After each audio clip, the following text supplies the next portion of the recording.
Opening tone. Slow, intense, calm, but building tension. "You think you can play with me?" Brad growled, his fists clenched, knuckles cracking. "You think your quiet little act works here at Lincoln High?" Emily looked up, calm, her eyes like ice. "I'm not playing," she said. "I just hoped you wouldn't make me show who I really am." He sneered, "And who are you?" A minute later, he would be on the ground, gasping for air.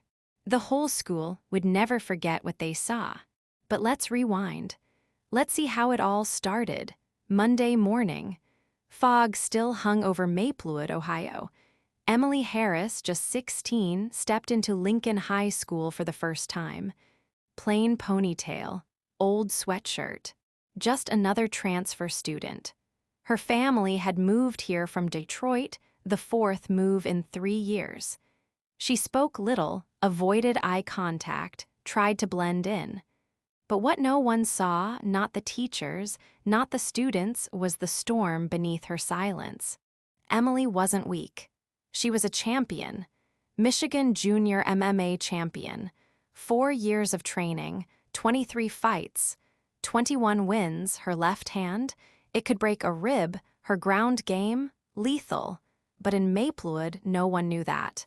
She had promised her mother, "No fights, Emily. No shows, let's just be normal." And Emily tried, she really did. Lunchtime, Emily sat alone at the far corner of the cafeteria. Then came Brad Thompson, football captain, loud, arrogant, and flanked by his cronies, Kyle and Jake. He plopped into the seat across from her like he owned the school. "I'm Brad. These are my boys, my school, my rules."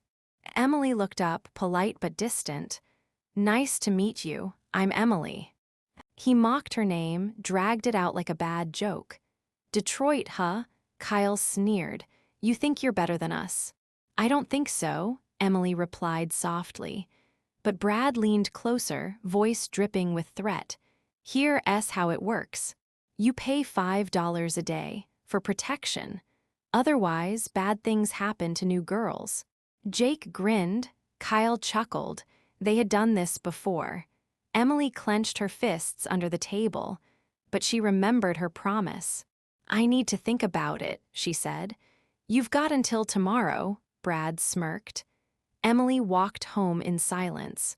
$5 a day, that was $150 a month. 1,000 by the end of the year. But this wasn't about money. It was about control. In Detroit, no one dared touch Emily Harris, but here she was a ghost. At dinner, her mother asked how her day went. Emily smiled. "Fine, just a regular first day." But she couldn't sleep. All night she thought of Brad, his smug face, his breath in her ear, and her own reflection, quiet, hidden, restrained. Tuesday morning, Brad didn't wait. "Have you thought about it?" he asked. "I'm not paying," Emily said. Brad's smile vanished. "You just made a big mistake." The bullying escalated. In chemistry class, Kyle accidentally knocked her notes to the floor, then stomped them. "Oops," he grinned. In the hallway, Jake shoved her into the wall. At lunch, it all came to a head. Brad walked into the cafeteria with half the football team. "New girl thinks she's too good for our rules," he shouted. The whole room turned. Then slowly, deliberately, Brad lifted Emily's lunch tray and dumped it into her lap. Oops, how awkward. The room erupted in laughter. Someone filmed it. Emily sat still, soup soaking her jeans, eyes blank but not broken. Brad taunted her, "Clean it up." Emily stood, quietly, looked him in the eye. "You just made a big mistake," she said, and she walked away. In the bathroom, she tried to scrub the stains, but what burned most wasn't the soup. It was the promise she had made. That night, she made a different call, to her old coach in Detroit. "Master Johnson, I have a problem." And that is when everything changed. That evening, as the streetlights flickered on and the town of Maplewood went quiet, Emily picked up her phone, There was only one person she trusted with the truth. Master Johnson, it's Emily Harris. On the other end, silence. Then, Emily. What's going on? Her voice was calm, but inside a storm brewed. I've got a problem, a bully problem. She told him everything. Brad, the threats, the humiliation, the soup. Master Johnson listened in silence. You made a promise to your mom, didn't you? I did. And you've honored it. But remember, Emily, there's a line between humility and surrender. Bullies don't stop unless you stop them. But if you choose to act, be smart. No witnesses, no injuries, no regrets. And most importantly, protect yourself. It is your right. Emily hung up. Her decision was made. Tomorrow this ended. After school, she waited. Most of the students had left. The sun dipped low in the sky. Shadows stretched across the pavement. Brad usually stayed late. Soccer practice. Emily found him near the athletic building, alone. Brad. He turned, smirked. Well, Soup Girl's back for more. Emily stepped forward, her face unreadable. I want to settle this, just you and me. Brad laughed. Settle, you mean beg? No, a deal, a fight, one-on-one. If you win, I'll pay double, $10 a day. I'll obey your rules. And if I lose, he mocked, you leave me alone, forever, and you apologize publicly. He burst out laughing. You're kidding, right? I bench press 300 pounds.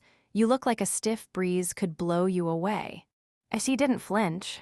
Then you've got nothing to worry about. Something in her voice made him pause. They walked to the middle of the empty parking lot. No teachers, no students, just silence. Brad took off his hoodie, flexing like a gladiator. Emily. Just a plain t-shirt. Ponytail, calm. Last chance to walk away, he said. Thanks, but no. He charged. His fist flew at her face, full speed, full strength. Emily stepped left. Barely. The punch missed. Her arm blocked the follow-through. Then lightning. Her left fist shot forward, one clean hit to the solar plexus. Brad folded like paper, eyes wide, gasping for air. He dropped to his knees. Wow, what the how? Emily stood over him, unmoved. Rule number 1, never underestimate your opponent. You do boxing. She knelt beside him, calm, unshaken. Not boxing, mixed martial arts, 4 years. Michigan State Junior Champion. 23 fights. And what you felt just now. That was 1/10 of what I can do. Brad tried to rise, failed. She stood, turned to leave. I came here to start a normal life, but you didn't give me that chance. She walked away. Then paused. You've got a choice now, keep your word. Or next time, I won't hold back. Brad sat alone, gasping, defeated. The king of the school knocked out by the quiet girl from Detroit, but the story wasn't over. Tomorrow, the whole school would see the real Brad. And Emily, she wasn't done changing everything. The next morning, something unthinkable happened. Brad Thompson, captain of the football team, king of Lincoln High, the same boy who dumped soup on Emily Harris, walked up to her in front of the entire school. His voice steady, but softer than anyone had ever heard. I'm sorry, Emily. What I did yesterday was wrong. I was a complete idiot. A stunned silence spread across the hallway, mouths open, phones frozen midair. Some thought it was a prank. It was, Emily nodded. Thank you, Brad. That moment changed everything. Brad and his friends stopped bothering her. More than that, they became protectors. If someone tried to pick on a freshman, all it took was one look from Brad and the problem vanished. But something even more unexpected happened a week later. A group of girls approached Emily during lunch. Jessica Martin, one of the most popular students in school, stood at the front, her voice uncertain. Emily, we heard rumors about you, that you can fight. Emily looked up. Why? Jessica hesitated, looked over her shoulder. There are guys from Westside High. They wait for us after school. They don't hurt us. Not yet. But it's getting worse. Jessica and her friends described it. 5 boys, older, bigger, loud, crude, aggressive, blocking their way, making threats, trying to grab them. We can't go to the teachers, Jessica said. It's not on school grounds. And if we tell our parents, they'll just lock us indoors. Their voices trembled. Emily listened in silence. She understood. Fear wasn't always about bruises. Sometimes it was about having no control. She made a choice. After school. Usual bus stop. I'll be there. 3:45 p.m. Emily sat on the bench by the bus stop, a book open in her lap, but she wasn't reading. Jessica and her friends huddled nearby, glancing nervously up the street. Then they arrived. 5 Westside seniors, track pants, tattoos, swagger in every step. Their leader, Travis, blonde, tall, and arrogant, walked up first. Look who's here, our little princesses. Jessica tried to stay calm. Leave us alone, Travis. We're just talking, he smirked, reaching for her face. Emily stood up. Excuse me, she said evenly. You're blocking the sidewalk. Travis turned. Who are you supposed to be? I go to Lincoln. These girls are my friends. Then you should walk away. Now. They don't want to talk to you. He laughed. You got guts, girl, I like that. Maybe we should take you with us. One of his boys stepped behind her, big, muscular, gold teeth flashing. He reached for her shoulders. Mistake. Emily's elbow shot back, fast, clean, brutal, straight to the solar plexus. The boy dropped, gasping. Travis blinked. What the? He didn't finish. Emily turned. Her eyes were steel. You have 2 minutes to leave. I won't warn you again. Travis growled. What are you gonna do? You're just He lunged. Emily moved like lightning. A liver shot. Then a knee to the face. Crack. Blood spilled. Travis hit the pavement, dazed and twitching. Silence. The remaining boys froze. Emily looked at them. Who's next? None stepped forward. Take your friend and go. And if I ever see you near any of our girls again, it won't end like this. They obeyed. The street emptied. Jessica and her friends stared at Emily, part terrified, part awestruck. That was incredible, Jessica whispered. How can you do that? Emily shrugged. A long story, but now they won't come back. How do you know? Because people like that only understand strength. Today, they got their lesson. The bus arrived. The girls stepped on, whispering excitedly. Emily stayed behind, waiting for the next one. She looked out over the street. And for the first time since arriving in Maplewood, she didn't feel like the new girl anymore. She felt like a protector. By the next morning, the story had spread like wildfire. Did you hear what happened at the bus stop? She took down 5 guys. With just her bare hands. Some said she used kung fu, others swore it was jiu-jitsu. But the truth was simple. Emily Harris stood up for her friends, and the whole school watched a new chapter begin. Students, some curious, some shy, approached her between classes. Some just wanted to say thank you. Others wanted something more. Can you teach me? How do I fight like that? What do I do when someone corners me? Emily had never thought of teaching, but now it made sense. So she talked to the wrestling coach, asked for space after school. A small group showed up that first day, mostly girls. A few boys, nervous, unsure. She stood before them, calm but commanding. We're not here to learn how to hurt people. We're here to learn how to protect ourselves and others.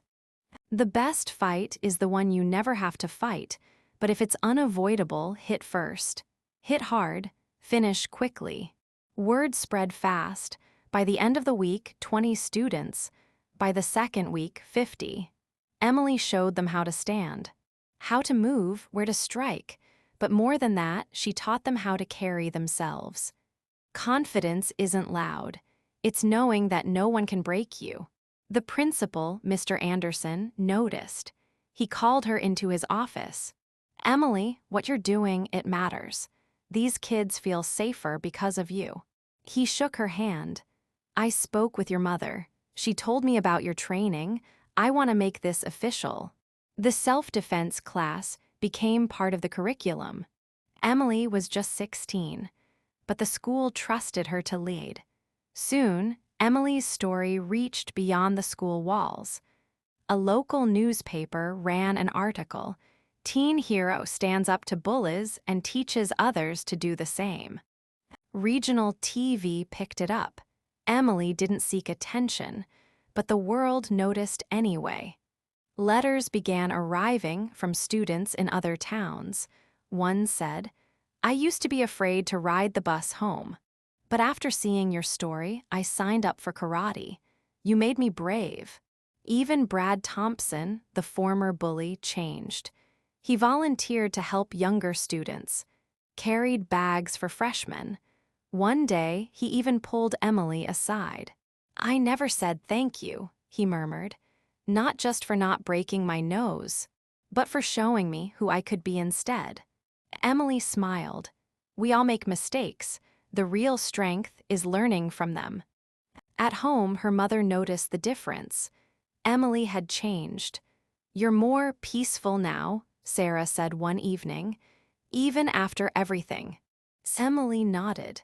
Because I'm not hiding anymore, I thought blending in would protect me. But it only made me smaller. Now I know who I am, and I know what I'm meant to do. She wasn't just the girl from Detroit anymore. She was the protector, the mentor, the leader, and she wasn't finished. Because the fight to create a safer world for others was only just beginning. 3 months had passed since the bus stop incident. Emily's life was finally settling. Her self-defense program was thriving. Students felt safe. Teachers respected her.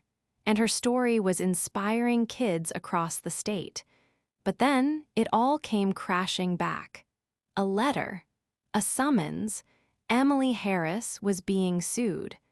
Travis Miller, the same bully she had stopped at the bus stop, had been arrested for assaulting another girl in a different neighborhood. This time, the damage was real. He was facing prison. But his family had power, money, influence, and they wanted a scapegoat. Their claim? Emily was to blame. They accused her of provoking Travis, of starting a cycle of violence that led him to lose control. It was absurd but dangerous. The lawsuit made headlines. Talk shows debated. Was it self-defense or excessive force? Should teenagers be trained to fight? Is Emily Harris a role model or a ticking time bomb? Reporters surrounded their house. News vans waited outside the school. Students whispered. Teachers avoided eye contact. At dinner, her mother sat silently, pushing food around her plate. Maybe we should leave, she said one night. Start somewhere new. Emily looked up. No, I didn't do anything wrong. And if I run, what does that say to the girls I've taught to stand tall? This trial isn't just about me. It's about the right to defend yourself. Her mother finally nodded. Then we fight. The courtroom was packed. Students, teachers, parents, they filled every seat. Jessica and her friends sat in the front row, holding hands. Travis's lawyer began. Ladies and gentlemen of the jury, this is not about revenge.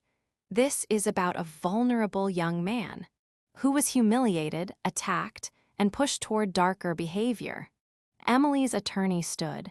This case is about truth, about a girl who stood up when no one else would. The witnesses began. Jessica testified, then the other girls. even students from the crowd who had seen what happened that day. Their stories aligned. Travis and his friends had cornered the girls. Emily had warned them. She struck only when attacked. When Emily took the stand, the room went silent. "Ms. Harris," the prosecutor asked, "tell us about your background." Emily stood tall. She spoke clearly. "I started martial arts when I was 12, after being bullied myself. I've trained for years, competed, but my coach taught me that strength is not for hurting, it's for protecting. On that day, I used the minimum force needed to stop the threat, nothing more." Travis's attorney tried to rattle her. "You admit you hit my client?" "Yes." "With enough force to send him to the ground?" "Yes." "Couldn't you have walked away?" Emily paused. "And leave 4 girls surrounded? How far should they have run, and for how long?" The courtroom murmured. The judge asked for silence. The jury deliberated for just 20 minutes. When they returned, the verdict was unanimous, not guilty, on all counts. The room erupted in applause. Emily hugged her mother. Jessica burst into tears. "You believed in me," Emily whispered. "We always did," Jessica said. "You didn't just defend us. You taught us how to defend ourselves." And that day, Emily didn't just win a trial. She cemented her place as a true leader. After the trial, life didn't just go back to normal. It got bigger. Newspapers across the state wrote headlines. "Teen fighter wins in court and in hearts. Emily Harris, the girl who fought back." But Emily didn't feel like a hero. She felt responsible. "Now more people are watching," she told her mother. "I can't afford to fail." Her self-defense classes tripled in size. The principal allocated an entire gym room. Other schools started calling. Could she come teach? Just one session. Maybe a weekend program? Emily agreed, but not for attention. She saw herself. In every quiet girl sitting in the back of the room. In every nervous boy who flinched when others shouted. "You don't have to become someone else," she said. "You just have to become the strongest version of you." And they listened. One evening, she opened a letter postmarked from Texas. It was from a 14-year-old girl named Maria. "I used to cry every day at school. The boys called me names because I was overweight. But after I saw your story, I signed up for karate. I didn't quit. And last week, when they teased me again, I didn't run away. I looked them in the eye and they walked away. Thank you, Emily. You saved me, not with your fists, but with your courage." Emily held the letter for a long time. She didn't cry, but her hands trembled. "This," she whispered, "is why I can't ever stop." Then came the invitation. Principal Anderson called her into his office. Waiting inside were members of the city council, the PTA, even the mayor. "Emily," the mayor said, "for your courage, your leadership, and your impact on the youth of Maplewood, we are proud to award you the City Plaque of Honor." She was the youngest person ever to receive it. Standing in front of reporters, classmates, and teachers, Emily's speech was simple. "I didn't want to be seen, I just wanted to survive. But I learned something powerful. You don't change the world by hiding. You change it by being brave enough to show up." Her senior year, Emily ran for student council president. She won by a landslide. Her platform was simple. No more silent suffering, no more fear in the hallways. Everyone deserves to feel safe. She created an honor court, a peer mediation group to resolve conflict. They didn't punish. They listened. They taught. They helped students change. Within months, bullying dropped to nearly zero. Even Brad Thompson, once the biggest bully, became a member. "You gave me a second chance," he told her. "Now I want to help others find theirs." That year, Emily stood on stage during graduation. diploma in hand, cap and gown bright under the lights. She looked out at the crowd, some crying, some cheering, and she smiled. 4 years ago, I walked into this school terrified. I thought hiding would keep me safe, but I was wrong. Hiding only makes the darkness stronger, and each of us has the power to be light. So if you ever see someone being bullied, don't walk away, don't stay silent. Be the one who stands up. Applause thundered, not just from students, but from teachers, parents, and the city that now saw her as something more. Not just Emily Harris, but a symbol of change. The train station was full that morning. Students, teachers, parents, and kids whose lives Emily had changed all came to say goodbye. "Don't forget us," Jessica shouted through tears. "You'll always be our hero." Emily smiled from behind the glass window. "I'll never forget you," she mouthed, and just like that, the train pulled away, and the next chapter began. Chicago. Larger, louder, faster. Emily enrolled in university, majoring in psychology, with a minor in sports medicine. She joined the campus MMA team. But she didn't fight to win anymore. She fought to understand, to master the mind behind the movement. Outside class, she taught self-defense for female students, just once a week, at first. But soon the room was packed. Girls who'd been stalked, boys who'd been shamed, teens afraid to walk home after dark. They came not just to learn technique, but to learn strength. Even in a new city, Emily's legend grew. Her old story, the trial, the transformation, had become a documentary, then a book, then a viral video with millions of views. And with that fame came letters from all over the country. "I was afraid to be myself until I saw you. You gave me hope.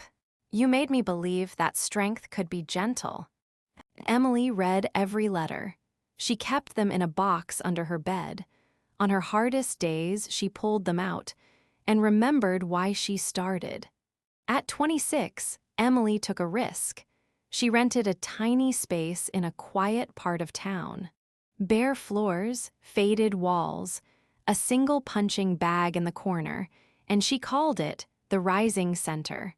A place not for fighters, but for builders, builders of strength, confidence, self-worth. At first, only 5 students signed up. But Emily didn't stop. She taught. She listened. She stayed late. She never charged a cent for kids who couldn't afford it. Word spread. Within months, the room was full. Within a year, they had to move to a bigger space. Former students began opening branches from neighboring towns, then other states. Emily created a curriculum, not just self-defense, but self-respect, how to speak up, how to de-escalate, how to support others. School districts began to call. Police departments asked her to speak. She was invited to conferences, not as a guest, but as a keynote.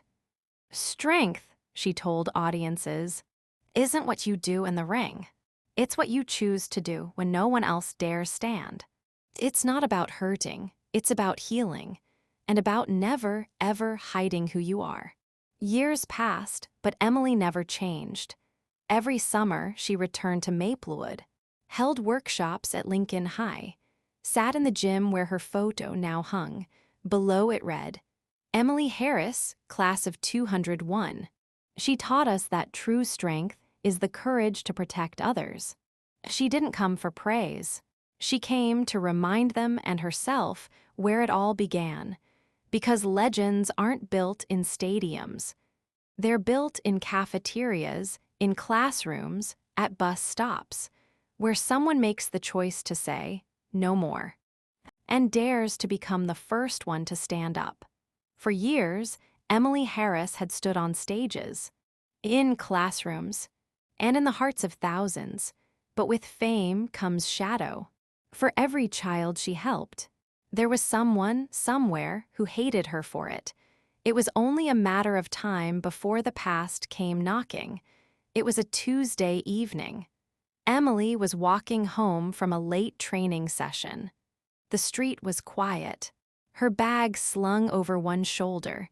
She wasn't afraid until she saw the man, tall, broad, unsteady on his feet, and watching her from across the sidewalk.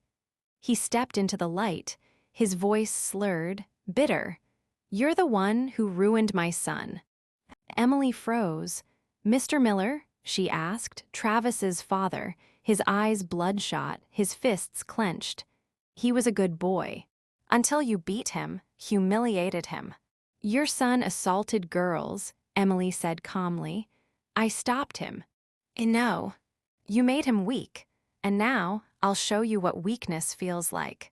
He lunged, a wild, drunken grab for her shoulders. Emily dodged. One strike, solar plexus. His breath vanished. He tried again. Slower this time, angry.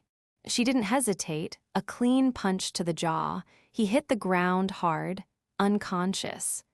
Emily stood over him, shaking, not from fear, but from the truth that hit her even harder than her fists. Her name had become a target. The police arrived quickly. Security cameras had captured everything. Emily was cleared self-defense again. No trial, no charge, but something had changed. Her mother saw it first. At dinner that night, Emily barely spoke. Her hands trembled as she held her fork. "You okay, sweetie?" Emily looked up. "I'm not scared for me. I'm scared for you, for my students. What if next time it's not just one man?" Her mother reached across the table. "You've protected so many, Emily, but you don't have to carry the weight of the whole world alone." That weekend, Emily sat with her team. Coaches, former students, volunteers. "We need a plan," she said. "If I'm going to keep teaching others to be strong, I need to show them how to be safe too." They began developing safety protocols, added more instructors, brought in counselors for trauma support, partnered with local police to train staff in de-escalation. The center was no longer just a dojo. It was a fortress of light in a world that sometimes wanted darkness to win. Emily didn't stop traveling.